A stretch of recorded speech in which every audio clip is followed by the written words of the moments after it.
The critical patriot देखने वाले सब दोस्तों को खुशामदीद, स्वागत।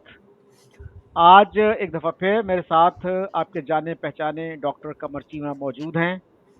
चीमा साहब, welcome to the show. Thank you चर साहब, बहुत शुक्रिया।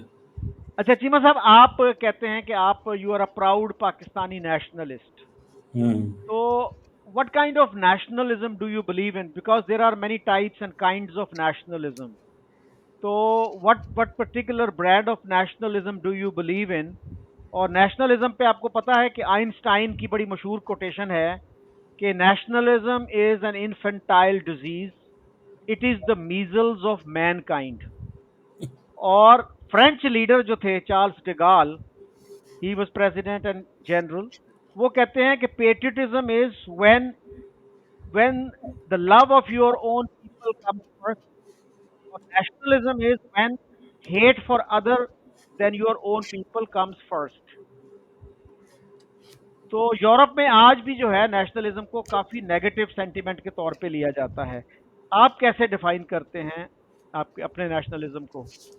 चर साहब, मैं सिर्फ ये डिफाइन करता हूँ कि जिस मुल्क के अंदर आप हैं, जहाँ पे आप पैदा हुए हैं, जो आइडियोलॉजी, जो थॉट, पॉलिटिकल थॉट को आप सब्सक्राइब करते हैं, उसे जेलसली गार्ड करें। अगर आप उस आइडिया को सब्सक्राइब करते हैं, उसे जेलसली गार्ड करें। ये नेशनलिज्म है, सिंपल सी बात है, इसमें कोई लॉजिक नहीं है बड़ी। नहीं, मतलब नेशनलिज्म की कई किस्में हैं ना। एक शोविनिस्टिक नेशनलिज्म भी है, एक सिविक नेशनलिज्म है जिसमें इक्वालिटी है, कॉन्स्टिट्यूशनलिज्म है, डेमोक्रेसी है, डाइवर्सिटी ऑफ ओपिनियन के लिए रिस्पेक्ट है। और कुछ जो है वो नेशनलिज्म रिलीजियस किस्म का भी नेशनलिज्म है। So does your nationalism have anything to do with religion? चौर साहब, मैं मुसलमान हूँ। और मुसलमान होने के नाते जितनी को मेरी अंडरस्टैंडिंग है इस हवाले से, तो उसमें हम देख लेते हैं कि जहाँ पे नेशनल इंटरेस्ट मेरा सुप्रीम हो, ठीक है, उसमें अगर रिलीजियस नेशनलिज्म भी आता है तो वेल एंड गुड। तो चीमा साहब, जो नॉन मुस्लिम्स हैं, आपका जो नेशनलिज्म है उसमें वो भी शामिल है? इंक्लूसिव नेशनलिज्म है या रिलीजियस नेशनलिज्म है? क्योंकि दो डिफरेंट टर्म्स हैं ये, इंक्लूसिव नेशनलिज्म और रिलीजियस नेशनलिज्म, या इस्लामिक नेशनलिज्म जिसको कह लीजिए। देखिए, पाकिस्तान बना है इस्लाम के नाम पे, मज़हब के नाम पे, तो हम्म। डेफिनेटली यहाँ पे जो इस्लामिक नेशनलिज्म है, मुस्लिम नेशनलिज्म है, वो डोमिनेट करता है। और इसमें ये तो है, लेकिन ऑल माइनॉरिटीज़ ऑब्वियसली जो पाकिस्तान के अंदर हैं, दे आर इक्वली नेशनलिस्ट हैं वो। उनके भी वैसे ही उनके अंदर भी नेशनलिज्म है, उनके अंदर भी उसी तरह पाकिस्तानियत है जैसे सबके अंदर। नहीं चीमा साहब, ये दो डिफरेंट चीजें हैं ना, एक पाकिस्तानी नेशनलिज्म और एक है मुस्लिम नेशनलिज्म या इस्लामिक नेशनलिज्म। तो which variety of nationalism do you subscribe to? मैं जी पाकिस्तानी नेशनलिज्म को भी सब्सक्राइब करता हूँ। And when there is a need of an Islamic nationalism at time, when if there is a sort of a disagreement of the Pakistani state with that kind of a brand at certain occasions, उसको भी करता हूँ। तो general Musharraf ने जो नारा लगाया था Pakistan first, so do you subscribe to that? मतलब आपसे अगर पूछा जाए कि आपका रिलीजन पहले आता है या आपके लिए मुल्क पहले आता है, तो what would be your response? मेरा मुल्क पहले है जी, मैं इस मुल्क का बशिंदा हूँ। मेरा मुल्क, मेरे मुझे इस मुल्क से बड़ी मोहब्बत है। और माय कंट्री फर्स्ट। बाकी मेरा मज़हब भी मेरे साथ है, वो भी मैंने, मुझे जो लाइफ आफ्टर डेथ का जो आंसर है वो मेरा मुल्क तो नहीं देता, वो तो मज़हब ही देता होता है। So everything that is there, उसमें ये थोड़ी चीज़ होती है। मैं कहूँगा कि दुनिया मरने के बाद दुनिया कैसी है, मुल्क तो नहीं बताता ये, ठीक है ना। मरने के बाद जो जो सवाल का जवाब है वो तो मज़हब बताता है ना। तो उधर फिर मुझे मज़हब का सहारा लेना पड़ेगा। So for me, my country, my nation, Pakistan first. तो पाकिस्तान में अगर लोगों से पूछा जाए कि आपके नज़दीक रिलीजन पहले आता है या कंट्री पहले आता है, तो आप नहीं समझते कि ज़्यादातर लोग जो हैं वो कहेंगे जी रिलीजन फर्स्ट? इंडिया में अगर आप पूछें तो लोगों का जवाब ओवरवेलमिंगली ये होगा कि जी country first. Is there a difference between the two philosophies? और चौर साहब, तुसी इंडिया जाओ ना, ज़रा जाके देखो, वो भी ट्रांसनेशनल हिंदू नेशनलिज्म की बात करते हैं आजकल। क्या बातें करते हैं आप। दरअसल तो आप ज़्यादा वो हो जाते हैं ना, कि उसे कहते ने, ओ ਤੁਸੀਂ ਜਾਓ तो सही। आजकल तो प्राइम मिनिस्टर मोदी जो हैं वो एक्सपोर्ट ही रिलीजन कर रहे हैं। वो तो सिर्फ दुनिया में जिस मुल्क में जाते हैं वहाँ पे जाके वो सबसे पहले जो हिंदू मज़हब के लोग होते हैं, उनके जो भाई बंधन साथी होते हैं, वो उनको रिसीव करने आते हैं। आप जाके देख लें। तो क्या हिंदुओं के अलावा कोई उनको रिसीव करने नहीं जाता या उनका कोई कंसर्न नहीं है? मैं ये नहीं कह रहा, हम्म। मुसलमान भी जाते होंगे और भी लोग जाते होंगे, पारसी भी जाते होंगे, क्रिश्चियन भी जाते होंगे। हम्म। लेकिन वो जो रिचुअल्स एंड प्रैक्टिसेस हैं, जो चीज़ें भी होती हैं, वो लार्जली हिंदू फेथ से होती हैं ना। अभी हम्म। प्राइम मिनिस्टर साउथ अमेरिका गए हुए थे, तो वहाँ पे जो सारी चीज़ें जो वो बोल रहे थे, पढ़ रहे थे, तो they belong to the Hindu school of thought ना। क्रिश्चियनिटी से तो नहीं उनका ताल्लुक था, क्योंकि उनको पता ही is an Hindu prime minister and obviously he must be a proud Hindu. But I am saying कि obviously that is something there. अच्छा, गांधी जी जो थे, अपनी प्रार्थना में वो कुरान की भी आयत पढ़ते थे, बाइबल की वर्सेस भी पढ़ते थे, और हिंदू जो स्क्रिप्चर्स हैं उनकी वर्सेस भी पढ़ते थे। उनको कैसे देखते हैं आप? Was he fundamentally different? Sir देखिए, मेरी बात सुने। जो लीडर होता है ना, उसको उसकी ये जॉब है हम्म। कि उसने इन सारे चीज़ों का ख्याल रखना है। हम्म। वो जिसे कहते हैं ना, वो because he is not leading himself और the hmm. Family, he is leading millions of people. तो उसको बहुत सारी चीज़ों का ख्याल रखना होता है। सो प्राइम मिनिस्टर मोदी भी ऐसी बात नहीं है। जब इंडिया की पार्लियामेंट का इफ्तिताह हो रहा था, डिस्पाइट डिफरेंस, वहाँ पे मुसलमान बंदा भी आया हुआ था, आलम आया हुआ था। उसके इफ्तिताह में उसको भी इनवाइट किया गया था, जहाँ पे हिंदू थे, सिख थे, बाकी लोग भी थे। तो मुसलमान को भी इनवाइट किया गया था। तो leaders always they need to think across the board. अच्छा, हमारे यहाँ जैसे टू नेशन थ्योरी है, और बहुत से लोग कहते हैं जी हमारा जो नेशनलिज्म है वो टू नेशन थ्योरी पे और इस्लाम पे बेस्ड है। तो इंडिया में इस तरह की बात सुनने को नहीं आती कि जी हमारा जो नेशनलिज्म है वो हिंदुइज्म पे बेस्ड है। तो वो कहते हैं जी जो भी इंडिया में रहता है वो इंडियन नेशन का हिस्सा है। हमारे यहाँ ये क्लैरिटी अब तक नहीं है। कभी हम कहते हैं मुस्लिम नेशनलिज्म और कभी हम कहते हैं पाकिस्तानी नेशनलिज्म। क्योंकि जिन्ना साहब की जो 11 अगस्त वाली तकरीर है वो तो पाकिस्तानी नेशनलिज्म की बात करती है ना, रिगार्डलेस ऑफ रिलीजियस एफिलिएशन। उन्होंने तो कहा था इक्वल सिटीजन हैं सब।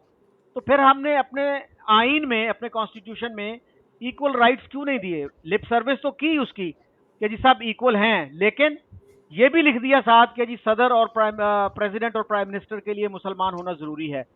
तो didn't we make a mockery of the concept of equality of citizenship? देखें, ज़्यादा अच्छा यही होता कि ये सबके लिए बराबर होता। It should have been, equal for everyone. However you are entitled for everything. ये होना चाहिए था। लेकिन अगर नहीं है तो ऑब्वियसली ना मैं थे ना आप थे उस वक्त चौर साहब, वरना हम अपनी आवाज़ बुलंद करते। लेकिन आज भी तो आप चीमा साहब अपनी आवाज बुलंद कर सकते हैं। तो मैं कर तो रहा हूँ आपके सामने। मैंने क्या कहा है कि ऐसे होना चाहिए, और मैं गेंजे कर रहा हूँ और मैं रौला पाऊँ बाहर जा। मैंने एक हमारे लिबरल दोस्त हैं जड़ावाला में, एक सेकुलर भी वो कहते हैं अपने आप को, वो कहते हैं जी हम जो है स्ट्रगल कर रहे हैं। मैंने कहा जी क्या स्ट्रगल कर रहे हैं जिसका कोई नतीजा नहीं निकला? 73 को कितने साल हो गए हैं? कौन सी स्ट्रगल, कौन सा जलसा आपने किया, कौन सा जुलूस किया, कि कौन सी पार्टी जो है आपको सपोर्ट करती है? आज तक आप उसको चेंज नहीं कर सके। और नरेंद्र मोदी को हम बहुत तनकीद का निशाना बनाते हैं। वो तो आज तक वो हिंदू रिपब्लिक ऑफ इंडिया नहीं बना सके। हमने तो काफी जल्दी बना दिया था इस्लामिक रिपब्लिक ऑफ पाकिस्तान। लगे हैं सर, वो फिक्र ना करें। वो भी इज ऑन द पाथ। वो भी मज़हब को जितनी अहमियत दे रहे हैं, वो भी उस रास्ते पे चल पड़े हैं। तो लेट्स वेट। हमने भी मज़हब का इस्तेमाल किया है सियासत के अंदर, आपने देखा फिर क्या हमारा हशर हुआ। तो आप भी तैयारी करें, उधर भी यही चल रहा है। तो यही होगा और क्या, देखते हैं। बीजेपी बीजेपी के नाम में चीमा साहब कोई रिलीजन का रेफरेंस नहीं आता। इवन आरएसएस के नाम में कोई रिलीजन का रेफरेंस नहीं है। इससे क्या फ़र्क हमारे पड़ता यहाँ तो फर्क पड़ता है ना, क्यों नहीं पड़ता? आप देखिए ना, All India Muslim League, All India Muslim League, मुस्लिम का लफ्ज उसके नाम का हिस्सा है। और उन्होंने क्या कहा था जी हमारा कुरान आइन है और हम इस्लामिक कानून बनाएंगे, हमारा इंसाफ जो है इस्लाम पे बेस्ड होगा। तो सारा रिलीजियस ईडियम आपने यूज किया। तो बीजेपी जिसके नाम में रिलीजन का रेफरेंस नहीं है उसको हम कहते हैं कि वो फनेटिकल पार्टी है, कि वो एक्सट्रीमिस्ट पार्टी है। मुस्लिम लीग को नहीं कहते हम कि वो एक्सट्रीमिस्ट थे। चौर साहब, आपको प्राउड होना चाहिए कि there is a clarity of thought. कमाल पाकिस्तान मुस्लिम लीग, क्लैरिटी ऑफ थॉट है इसमें। इसमें अगर उन्होंने अपना ऑब्जेक्टिव या अपना उन्होंने वो जो होता है सारा का सारा बना के दिया हुआ है, जो क्या उसे बोलते हैं, जो एजेंडा दिया हुआ है उसमें क्लैरिटी दी हुई है, तो आप इसको क्या गलत कहेंगे? मतलब एक बंदा स्कूल ऑफ थॉट है, वो क्लैरिटी से बात कर रहे हैं, आप कह रहे हैं ये क्यों है? अहे जी, भारतीय जनता पार्टी में कोई हिंदू नाम नहीं आता तो देखें, बाद में बंदा भावें आ जाए, वो सारा कुछ कर दे। मतलब नाउ द क्वेश्चन इज कि now what prime minister Modi is doing, क्या इंडिया के अंदर लोग उसको क्वेश्चन नहीं कर रहे? क्या इकोनॉमिस्ट जो है वो इंडिया की डेमोक्रेसी को इलेक्टोरल अथॉरिटेरियनिज्म नहीं कहता? क्या इकोनॉमिस्ट मैगजीन इंडिया की डेमोक्रेसी को इलेक्टोरल अथॉरिटेरियनिज्म नहीं कहता? क्या लोगों ने इंडिया के अंदर प्राइम मिनिस्टर मोदी को डिक्टेटर नहीं कहा? क्या लोगों ने इंडिया के अंदर ये नहीं कहा, या बाकी दुनिया ने नहीं कहा कि इंडिया के अंदर जो इस वक्त रूलिंग एलीट है वो बिजनेसमैनों को आगे करके सारे पॉलिटिकल बॉन्ड भी जारी करती है, उनसे फंडिंग भी करवाती है, क्या क्या नहीं करती? तो मतलब the question remains, prime minister Modi जो हैं वो दुनिया में जिस मुल्क में जाते हैं वो सबसे पहले वहाँ मंदिर में जाते हैं, और वो अपना वो चीज़ करते हैं which is right. But the question is, normally this was not the practice of the other Indian prime ministers, और this was not the practice of Vajpayee साहब की, ये प्रैक्टिस नहीं थी। हमने भी पाकिस्तान में मोदी साहब को खुश करने के लिए मंदिर लेके जाना था, बिकॉज हमें पता है कि वो इन चीज़ों को पसंद करते हैं। सो द पॉइंट इज़ कि ये इसमें क्या फ़र्क है जी, ये है जी वो, अब उसमें लिखा नहीं हुआ और वो नाम नहीं है, बंदा भावें वही होवे जो वो जो नहीं है। तो इट मीन्स के चीज़ों को तो हाईजैक किया जा रहा है ना, ये हाईजैक कर ली गई हैं चौर साहब। अच्छा, चीमा साहब, आपने कहा कि इकोनॉमिस्ट ने इंडिया को अथॉरिटेरियन कहा, तो पाकिस्तान के बारे में वो क्या कहते हैं? और फिर आपने कहा कि इंडिया में ये क्रिटिसिज्म हो रहा है मोदी जी पे कि जी वो डिक्टेटर हैं। तो क्या पाकिस्तान में फील्ड मार्शल साहब के ऊपर तनकीद हो रही है कि वो भी डिक्टेटर हैं? इकोनॉमिस्ट ने तो अभी तक नहीं कुछ फील्ड मार्शल के ऊपर तनकीद की, अगर की है तो मुझे बता दें, लेकिन इकोनॉमिस्ट ने पाकिस्तान की डेमोक्रेसी के हवाले से ये कहा था हम्म। कि I forgot the name, I think उन्होंने हाइब्रिड, कुछ हाइब्रिड से भी कुछ समथिंग अथॉरिटेरियनिज्म है। वो कौन हम्म। सी अथॉरिटेरियनिज्म है मुझे ये नहीं आ रहा, वो एग्जैक्ट मेरे वर्ड नहीं, लेकिन उन्होंने पाकिस्तान में ये कहा था कि पहले ये हाइब्रिड मॉडल है and hmm. Now this is authoritarianism. तो ये है पाकिस्तान की जमहूरियत is not perfect, and hmm. Particularly जिस तरह ये चीज़ें चल रही हैं, इकोनॉमिस्ट ने पाकिस्तान को भी जमहूरियत या इवन हाइब्रिड भी नहीं कहा। हम्म। उन्होंने तो हाइब्रिड से भी आगे हमें अब वो ले गए हैं, वो कह रहे हैं कि हम तो हाइब्रिड भी नहीं रहे अब। अच्छा, तो दूसरा सर, आपने कहा कि हमारे यहाँ क्लैरिटी है कि जी मुस्लिम उस वर्ड का, उस नाम का हिस्सा था जो पार्टी थी जिसने पाकिस्तान बनाया। तो सर ये क्लैरिटी जो है 11 अगस्त वाली स्पीच में जो है ना, वो कंफ्यूजन में बदलती हुई नजर आती है। आप उनकी पिछले 7 साल की तकरीरें देख लें और ये तकरीर देख लें, टोटली 180 डिग्री टर्न है, जिसको कहते हैं डायामेट्रिकली अपोज्ड। कि आप जो है, you may belong to any religion और कास्ट और creed, that has nothing to do with the business of the state. तो यानी सेकुलरिज्म का मैसेज उन्होंने क्लियरली ये दिया without using the word secularism. Spirit आप देखिए सेकुलरिज्म वाली है इसमें कि नहीं है। यानी एक तरफ तो आप ये वादे कर रहे थे कि जी इस्लाम के लिए हम बना रहे हैं और कुरान हमारा कॉन्स्टिट्यूशन होगा, इस्लामिक लॉ होगा और शरीयत होगी, और दूसरी तरफ जो है आप देखिए कि हमारा पहला लॉ मिनिस्टर कौन था? कि हिंदू था। भाई मौलाना शबीर अहमद उस्मानी को क्यों नहीं बनाया फिर आपने? अगर आप इस्लामिक लॉ के लिए एक मुल्क बना रहे थे, फिर आपका पहला वजीर खारजा जो था सर जफरुल्लाह खान एक अहमदी था। ये जो है तजादात, इससे बड़े तजादात मुमकिन हैं क्या? आप कहना क्या चाहते हैं?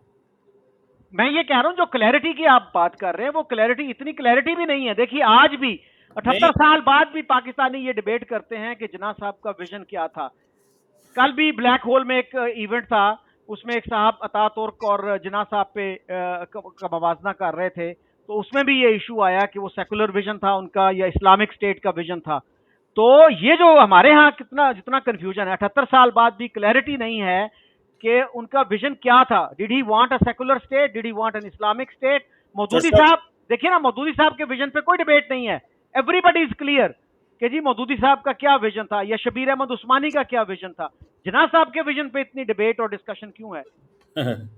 चौर साहब, आप सोशल साइंटिस्ट हैं ना, आप अपने आप को सोशल साइंस के स्टूडेंट समझते हैं ना, आप अपने आप को पॉलिटिकल साइंस के स्टूडेंट समझते हैं ना, तो मुझे बताएं पॉलिटिकल साइंस की कोई एक डेफिनेशन है?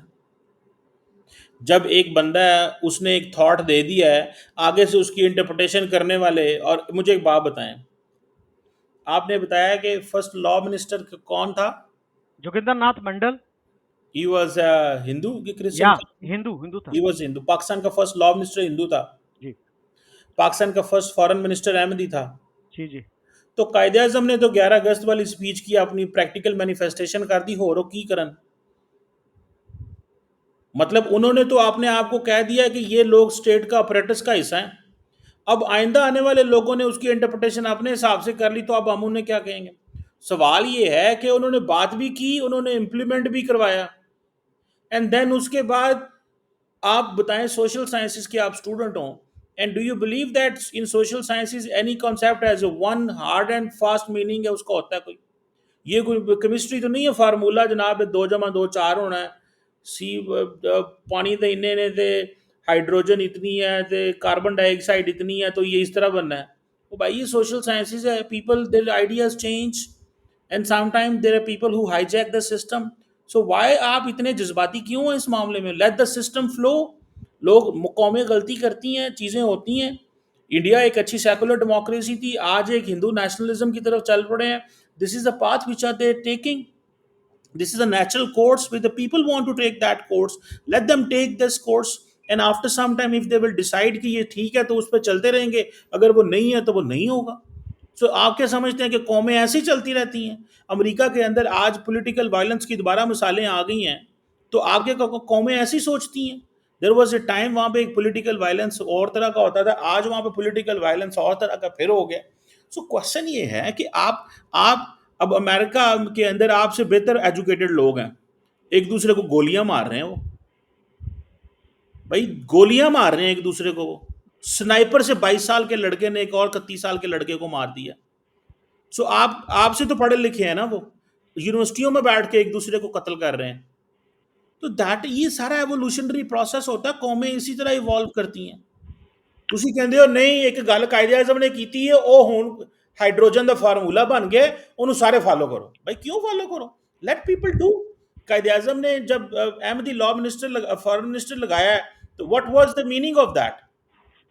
डोंट यू थिंक कायदे आजम जस्टिफाइड था? हमारे यहाँ एक बहुत बड़ा तबका वो कह रहा है कायदे आजम को पता ही कख नहीं सी, वो क्लियर ही कोई नहीं सी, ਉਹਨੂੰ समझ ही कोई नहीं। अभी आप कह रहे थे कि कायदे आजम की बातों की इंटरप्रिटेशन नहीं हो रही सही।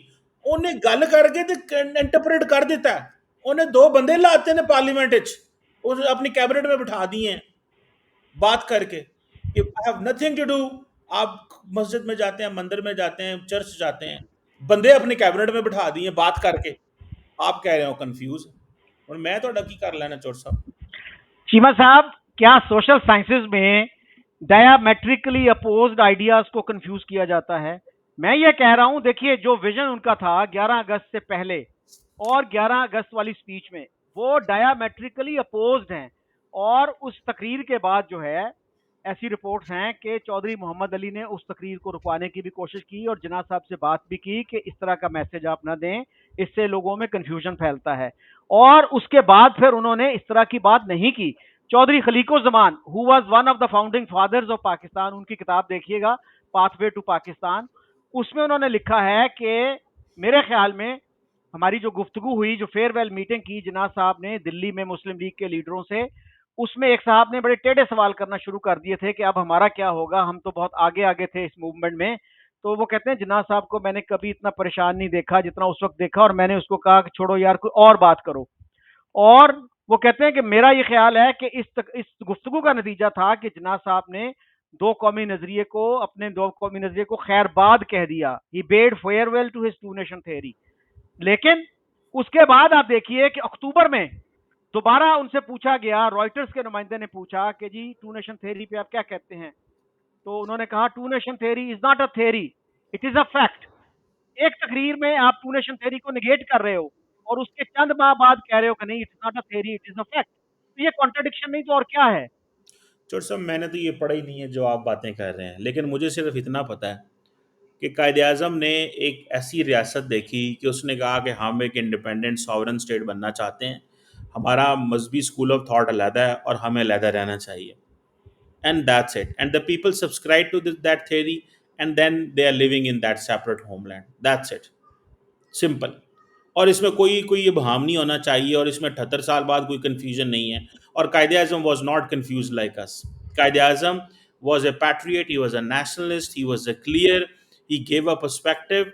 मैं आपने अपनी बातें की कि जी उसने 14-11 अगस्त को स्पीच दी, मंदिर जाना है, मस्जिद जाना है, जिधर जाना है जाओ। कैबिनेट में अपने बंदे ले आकर बिठा दिए, those who were not Muslim, and then he was all good. और वो क्या करते हैं मुझे बात बताएं।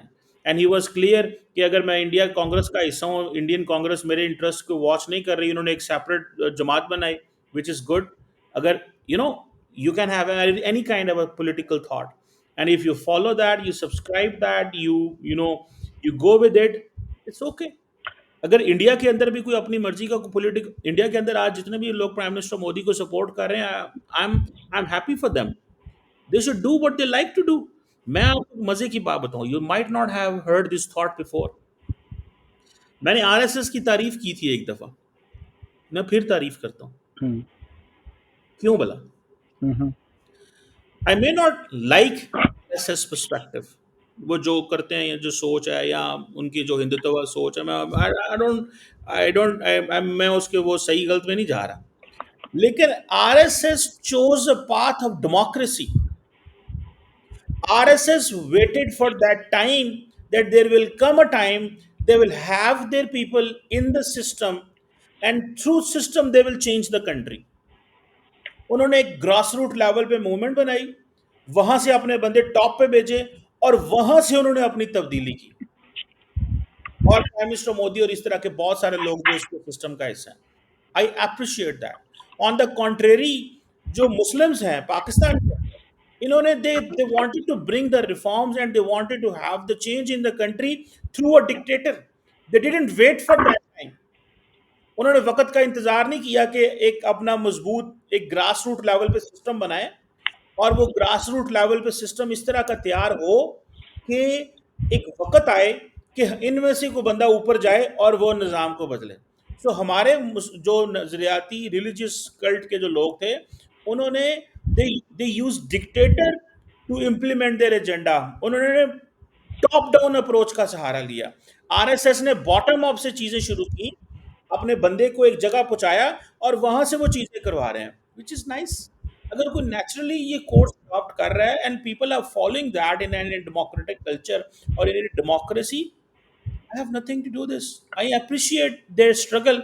वो मैं उससे, मेरा जरूरी नहीं है उससे मिलना या बात करना। मुझे उनका जो मेथड है या मोडस ऑपरेंडी है वो पसंद है, कि they waited for 50-60 years, they didn't go for any unconstitutional move. तो let people take a natural course। ये मुल्कों के अंदर नेचुरल कोर्स है, ये सोशल साइंसेस के अंदर, पॉलिटिकल साइंस के अंदर ये नेचुरल कोर्स होता है। ये कोई नहीं होता कि ये कोई एक बंदे ने कहता है तो उनको, जो गुलाम इकबाल ने या उसने गांधी साहब ने कह दिया, आवाम की तो उतनी सोचती नहीं है। तो ये चीजें हैं। अच्छा, मेरा पॉइंट ये है सर, मैं पूछना ये चाह रहा हूँ कि जिन्ना साहब का विजन जो था, सेकुलर स्टेट का था या इस्लामिक स्टेट का था? अब दोनों तो नहीं हो सकते ना, दे आर जो उन्होंने डायमेट्रिकली बोले है अपोज। ना, जी। जो तुसी वेखो ਤੁਹਾਨੂੰ कन्फ्यूजन है, सानू नहीं कन्फ्यूजन। तो सर और क्या है आपको अगले बताइए। 15,000 साल भी ये कन्फ्यूजन रहनी है कायदे आजम के ऊपर, क्योंकि कायदे आजम पे आप क्वेश्चन करते रहेंगे तो मार्केट चलती रहती है। ठीक है, मैं सिर्फ इतना कह रहा हूं कि जिस तरह का वो एक सेपरेट होमलैंड चाहते थे, जो उन्होंने कहा है, we are good with it, we are good with it, simple. इसमें कोई वो कन्फ्यूजन नहीं है कि अगर हमें एक सेपरेट होमलैंड चाहिए, सेपरेट एक रियासत चाहिए, okay good, I am okay with that. Sir उस स्टेट को चलाना कैसे था, दैट इज द क्वेश्चन। भाई मेरी डिड बात, he want to run that along Islamic lines, के जो कुरान हदीस में जो लिखा है उसके मुताबिक उस स्टेट को चलाना है, जैसे कि वो वादे करते रहे अगस्त 47 से पहले, या उसको आपने सेकुलर लाइंस पे चलाना है? इस सवाल को मैं आप एड्रेस कहता नहीं हूं, कर रहे। मेरी बात सुने। एक इंडिपेंडेंट सॉवरन सेपरेट स्टेट चाहिए। इस्लामिक स्टेट बन गई, बन गई ना। Hmm. And then different actors जो थे, those who dominated that scene, उन्होंने अपनी मर्जी की तब्दीलियां ले आई। सिंपल सी बात है। तो वो इस्लामिक गलत हो स्टेट, सकते हैं, वो गलत हो सकते हैं, मैं ये नहीं कह रहा वो सही है, वो गलत हो सकते हैं, लेकिन ये एक नेचुरल कोर्स है। मुझे इसमें कोई परेशानी नहीं है कि ये हो गया था, वो हो गया था, फलान हो गया था। सो आई डोंट, मैं इतना परेशान नहीं होता आपकी तरह। तो इस्लामिक स्टेट, उन्होंने एक इस्लामिक स्टेट बनाई और उसका पहला वजीर वजीर कानून जो है वो एक हिंदू को लगा दिया, और एक अहमदी को वजीर खारजा लगा दिया, एक की पोजीशन दे दी। हमारे उलमा तो ये कहते हैं इस्लामिक स्टेट में, चीमा साहब, हमारे उलमा ये कहते हैं कि इस्लामिक स्टेट में किसी नॉन मुस्लिम को मुंशी की जॉब भी नहीं दी जा सकती, को जहां आप वजीर खारजा और वजीर कानून जैसे कलीदी ओहदे की पोजीशंस उनको दे दें। कॉन्स्टिट्यूशन क्या कहता है? Constitution is confused. एक जगह वो बात करता है इक्वालिटी ऑफ सिटीजनशिप की, और दूसरी जगह जो है वो कहता है कि जी प्रेसिडेंट और प्राइम मिनिस्टर के लिए मुस्लिम होना जरूरी है। सुने, नॉन मुस्लिम मिनिस्टर तो बन सकता है ना। जी जी। तो अगर नहीं बना रहे तो अपनी इनकी मर्जी है जो बैठे हुए हैं सिस्टम में, जो मेरा क्या कसूर है? मिनिस्टर तो बन सकता है। और अगर लोगों का ये कहना है, उस वक्त लोगों ने ये बना लिया है, ठीक है, कि हाँ यार, मिनॉरिटी का वर्ड, वैसे तो वर्ड मिनॉरिटी होना नहीं चाहिए कॉन्स्टिट्यूशन में। इमरान खान कहते थे जब मैं पावर में आऊँगा मैं तो ये वर्ड मिनॉरिटी कॉन्स्टिट्यूशन से रिमूव कर दूंगा, ठीक है। तो पॉइंट ये है कि अगर लोग उस वक्त ये चाहते हैं, ये सिस्टम इस तरह का बना हुआ है कि इसमें अगर मिनिस्टर बनाना चाहिए उसको मिनॉरिटी को, तो बनाएं, इसमें कौन सी बात है। और हाँ, अगर यहाँ पे एक तबका है जो हावी है, तो मेरा ख्याल है इसको तब्दील करने के लिए जो बाकी लोग हैं उनको कोशिश करनी चाहिए। So there must be an struggle for that, जैसे आप जैसे लोग हैं जो स्ट्रगल कर रहे हैं, विच इज़ नाइस, आई अच्छा, अप्रिशिएट इट। अच्छा सर, ऑब्जेक्टिव रेजोल्यूशन को आप कैसे देखते हैं? बहुत से लोग ये कहते हैं कि सॉरी जो सर साहब, जिना तुसा साहब। मेरा पाकिस्तान स्टडी ਦਾ नॉलेज ਲੈਣ ਲੱਗ ਪਏ ਹੋ सारे में जड़ा ना। तुसी दरअसल और हमारे पंजाबी में कहते हैं आपको अपनी खुरक होती रहती है, कोई ना कोई आप जो है ना अपनी बंदे फड़ के ना ਤੁਸੀਂ ਉਹਨਾਂ ਨੂੰ ਚੈੱਕ ਕਰਦੇ ਰਹਿੰਦੇ ਹੋ, ਠੀਕ ਹੈ। ਤੇ ਅੱਜ ਤੁਸੀਂ ਮੈਨੂੰ ਫੜ ਲਿਆ ਕਿ ਅੱਜ ਇਹ ਚੀਮਾ ਹੱਥ ਆਇਆ ਤੇ ਇਹਨੂੰ ਕਰੋ, ਪੁੱਛੋ पुछो जो करना सर जी, खुरक जो है ना अनपार्लियामेंट्री वर्ड है। हमारे एक बंदे ने वहां यार, पे कौमी मैं एक असेंबली बात में ये। बताऊं, खुरक जी। Is such a genuine word, ठीक है। आप खारिश अगर मैं कहूंगा ना आपको मजा नहीं आना, मैं खुजली कहूंगा तो आपको मजा नहीं आना। खुरक इज माय वर्ड, मैं पंजाबी हूं, ठीक हाँ। है। ये मेरा वर्ड है and I am proud to be Punjabi. आपको पता है तुसी साडे पिंडे च जो देखे, मैं चोर साहब जब गांव जाता हूं तो 99% पीपल कैन नॉट से खारिश, hmm. Because they come from that class. उन बेचारों ने पंजाबी सीखी पढ़ी, मैं उनको छोड़ के तो खारिज कहूं हम्म। या खुजली कहूं? क्यों? मैं खुरक ही कहनी है क्योंकि 99% मुझे वो लोग सुनते हैं। सो मैं अच्छा। आदमी का रिप्रेजेंटेटिव हूं। अच्छा जी, तो ये बताइएगा कि बहुत से लोग ये कहते हैं कि ऑब्जेक्टिव रेजोल्यूशन जो था ना, that was a big departure from Jinnah's vision of Pakistan, जो विजन उन्होंने 11 अगस्त को दिया। और हमने सॉवरेनिटी जो है वो कहा कि अल्लाह, सॉवरेनिटी बिलोंग्स टू अल्लाह।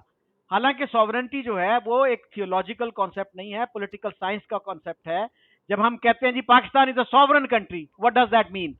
तो हमने हर चीज में रिलीजन को घुसेड़ दिया, जबकि जना साहब ने कहा था religion has nothing to do with the business of the state. और आपको पता है जितने नॉन मुस्लिम्स थे उस वक्त असेंबली में, all of them they had suggested some amendments to this resolution.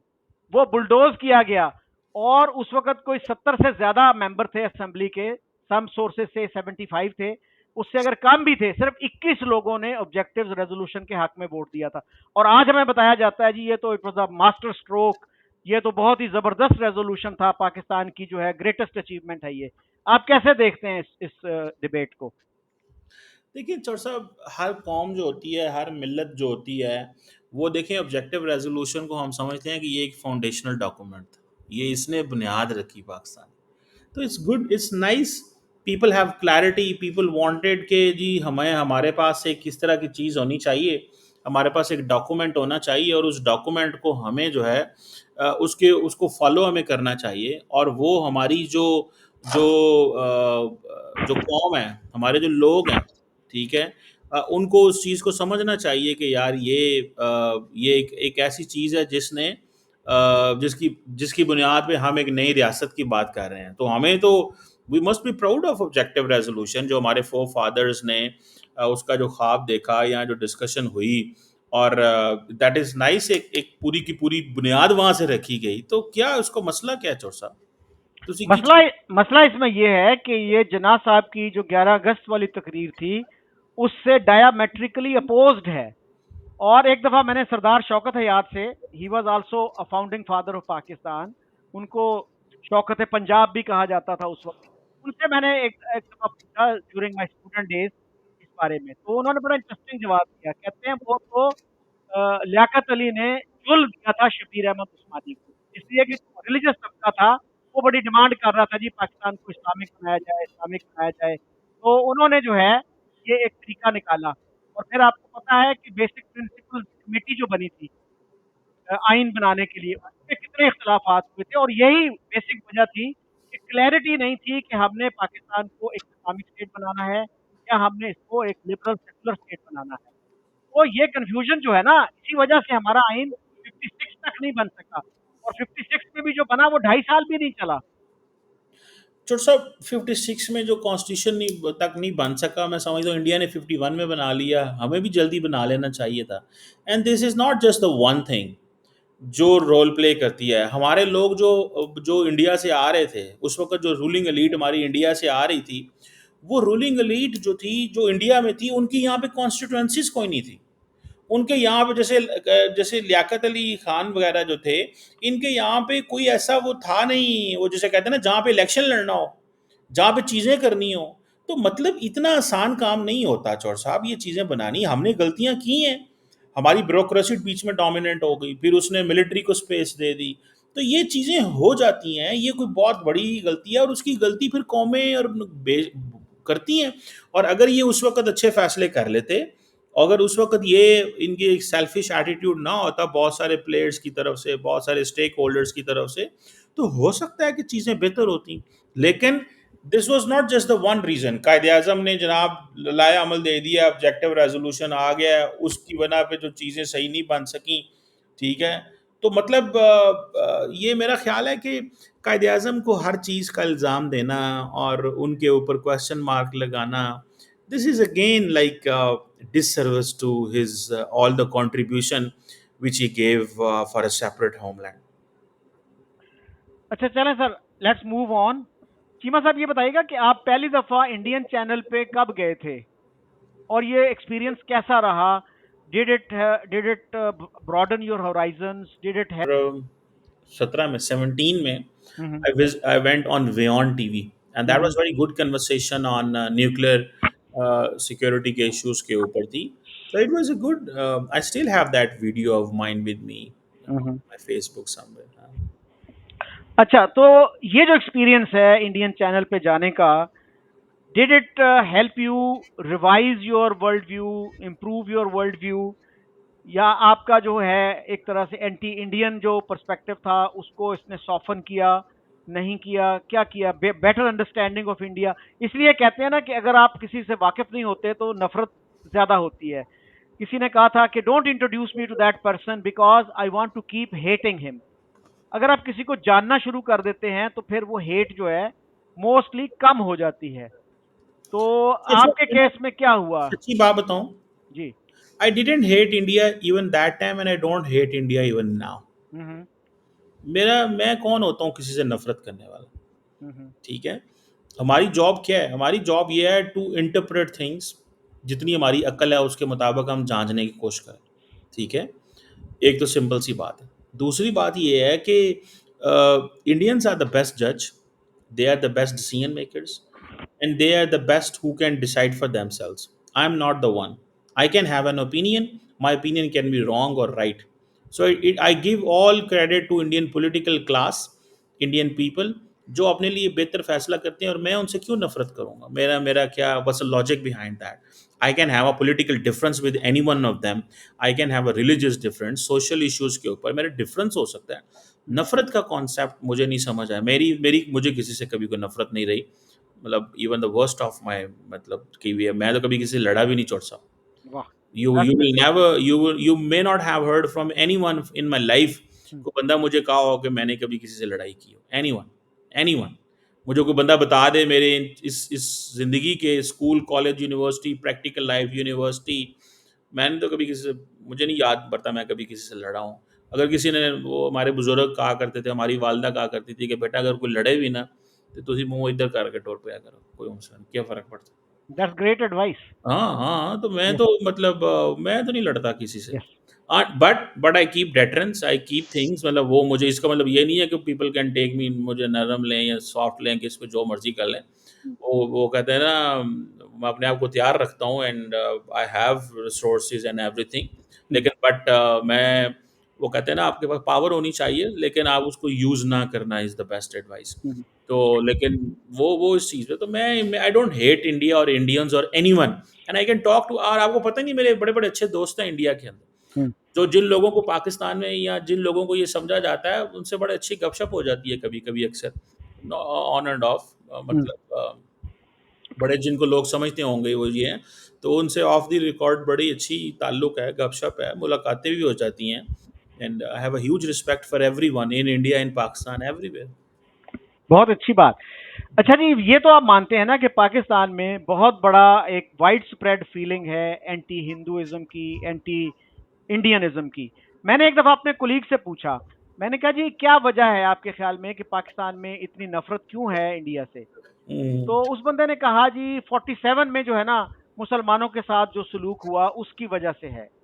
तो मैंने कहा 47 में तो हिंदुओं और सिखों के साथ भी बड़ा जुल्म हुआ, जो हुँ, यहाँ पे थे, इस वेस्ट पंजाब में थे खास तौर पे, और जो हुँ, ईस्ट पंजाब में मुसलमान थे उनके साथ जुल्म हुआ। तो वो हुँ, कहने लगे नहीं नहीं नहीं नहीं, मुसलमान जुल्म नहीं कर सकता। I was really startled. मैंने कहा सर आपने हजाज बिन यूसुफ का नाम सुना है? हुँ, हुँ, हजाज बिन यूसुफ की क्या रेपुटेशन थी? वो कहते हैं कि उनको जब गवर्नर बना के भेजा गया इराक का, तो उन्होंने मस्जिद में जाके खुतबा दिया, जुमे का खुतबा था शायद, हुँ, और उसमें कहा कि जी मुझे खलीफा ने भेजा है कि तुम बहुत शरारती लोग हो, मैं तुम्हें तीर की तरह सीधा कर दूंगा। तो किसी ने कंकर फेंक दिया उन पे, तो उस बंदे ने सारे जितने नमाजी थे वहां पे सबकी गर्दनें उड़ा दी अपनी दहशत बिठाने के लिए। तो आप, मैंने कहा, कह रहे हैं कि जी मुसलमान जुल्म नहीं कर सकता। तो हुँ, ये जो फीलिंग है पाकिस्तान में कि जी 47 में, हालांकि 47 जो था, जो पार्टीशन थी, वो कम्युनल हेट्रेड को खत्म करने के लिए या कम से कम करने के लिए हुई थी, लेकिन वो खुद बहुत बड़ी वजह बन गई उस हेट्रेड की या उसको परपेचुएट करने की। Is that not a big paradox? चौर साहब मैं आपको एक बात बताऊँ, हम सारा टाइम ये नफ़रत, नफ़रत, नफ़रत करते रहते हैं और ये चीज़ें करते रहते हैं। मैं वैसे एक सारी सी चीज़ को ना एक एवोल्यूशनरी प्रोसेस समझता हूँ। ये चीज़ें होती हैं। मुझे एक बात बताएँ, मैं अभी आपको अमेरिका की मिसाल दी है। चौर साहब वो हमसे ज़्यादा पढ़े लिखे हैं, पर कैपिटा इनकम भी हमसे ज़्यादा है, रिसोर्सेज़ भी हैं, अकल भी है, जनरेशनली रिच हैं, जनरेशनली रिसोर्सफुल हैं, जनरेशनली लिटरेट हैं, और हमारा उनका तो कोई मुकाबला नहीं है। लेकिन हम भी दुनिया में एक इंटरनेशनल कम्युनिटी के अंदर एक सिविलाइज्ड मैनर में रहने की कोशिश कर रहे हैं और रह रहे हैं। एंड आप पीपल लाइक कुछ अच्छे ऊपर चले गए, कुछ नीचे हैं, कुछ इस तरह। तो मेरा ख्याल है कि चौर साहब, इट टेक्स सम टाइम, हमें भी लोगों को मौका देना चाहिए। दरअसल हम एक दूसरे को माफ़ नहीं करते। हम ये कहते हैं नहीं मैं सच्चा, और हम इस वक़्त हर बंदा दूसरे बंदे को चौर साहब चित करना चाहता है। मैं ठीक हाँ, तू पड़ा है। मैं कहता हूँ कि we need to get out of all that. It takes time. दुनिया में ये सारे अब social sciences, political science, international relations, हम चौर साहब दुनिया में बात करते हैं जी रूल्स बेस्ड इंटरनेशनल ऑर्डर होना चाहिए। ओ भैया जी, रूल्स बेस्ड इंटरनेशनल ऑर्डर, तो ये अब मुझे बताएं कि ये किसकी वजह से है? क्या दुनिया के अंदर जो एक ज्यूइश स्टेट को एस्टैब्लिश करने के लिए, एक इजरायली रियासत को एस्टैब्लिश करने के लिए, क्या दुनिया का रूल्स बेस्ड इंटरनेशनल ऑर्डर को दांव पे नहीं लगा दिया गया? आप खुद समझदार बंदे हैं, नहीं लगा दिया गया। कहाँ गया दुनिया का रूल्स बेस्ड ऑर्डर? कहाँ गई सिक्योरिटी काउंसिल? कहाँ गए दुनिया के international law and norms and values? तो यहाँ पे लार्जली इंटरेस्ट डोमिनेट करता है। बाकी फिर, और इंटरेस्ट ग्रुप्स के इंटरेस्ट डोमिनेट करते हैं। बाकी फिर सारी कहानियाँ ही होती हैं चौर साहब। तो मेरा ख्याल है कि इसमें ये हमें वो हमें अपने लोगों को, अपनी कौमों को, जहाँ पे हम बैठे हुए हैं, we need to give all of them chance.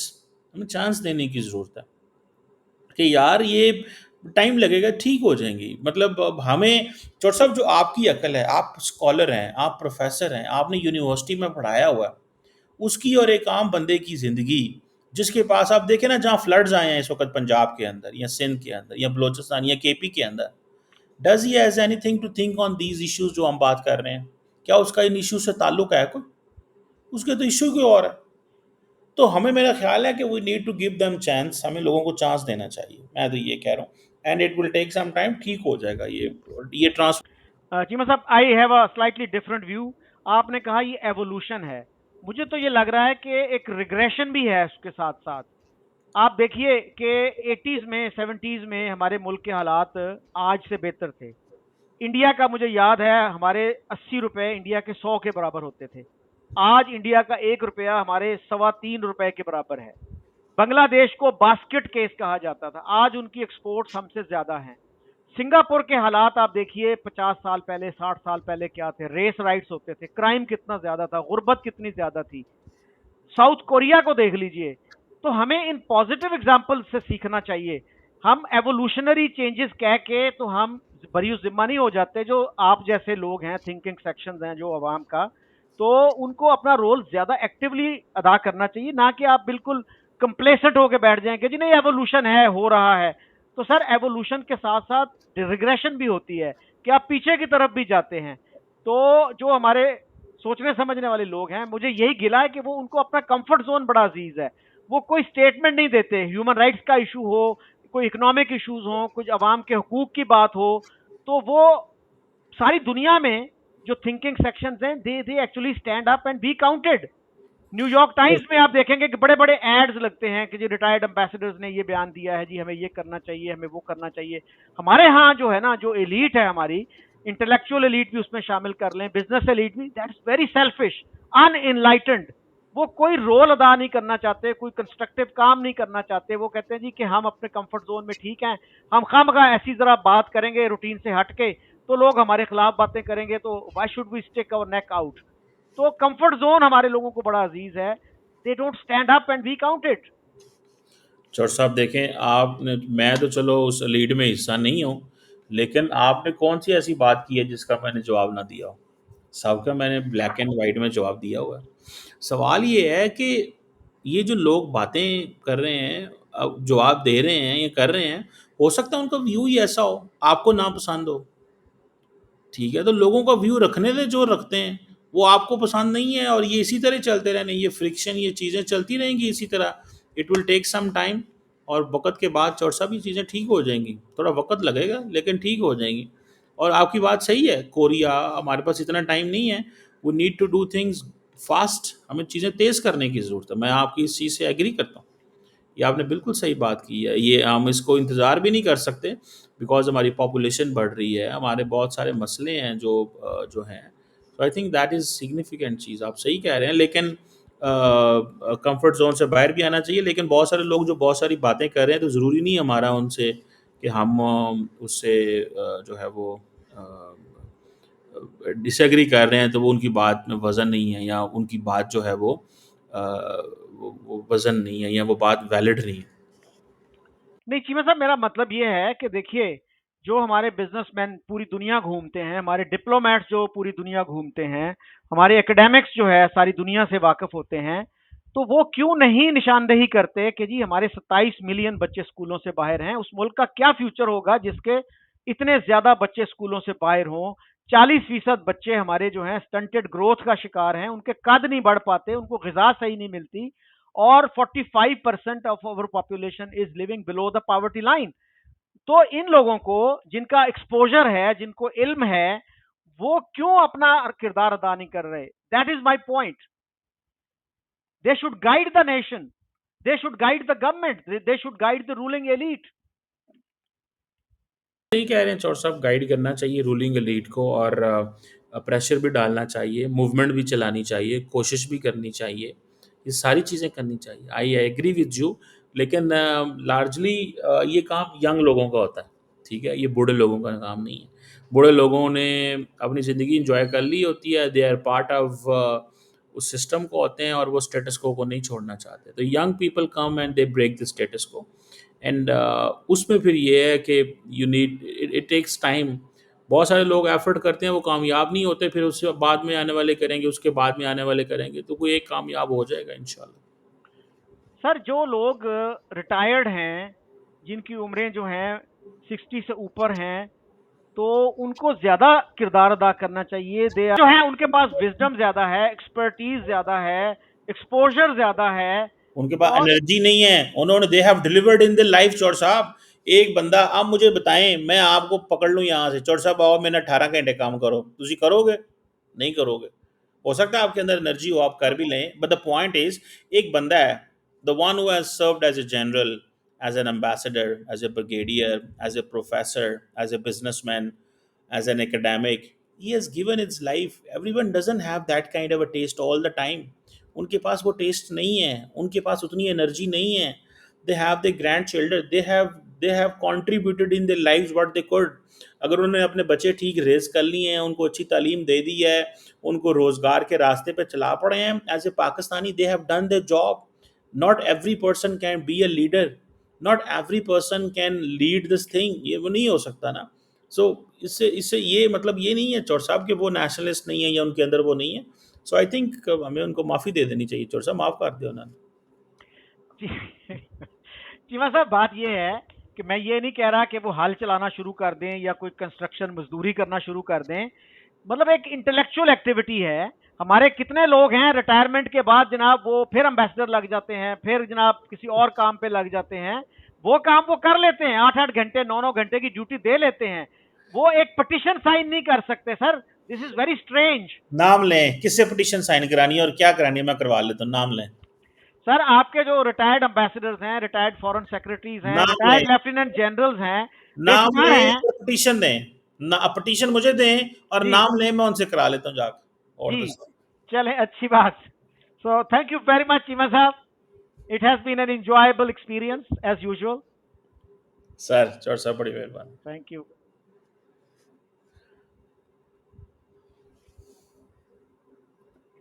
अच्छा, हो गई। आजकल आजकल जनरल तलत मसूद नजर नहीं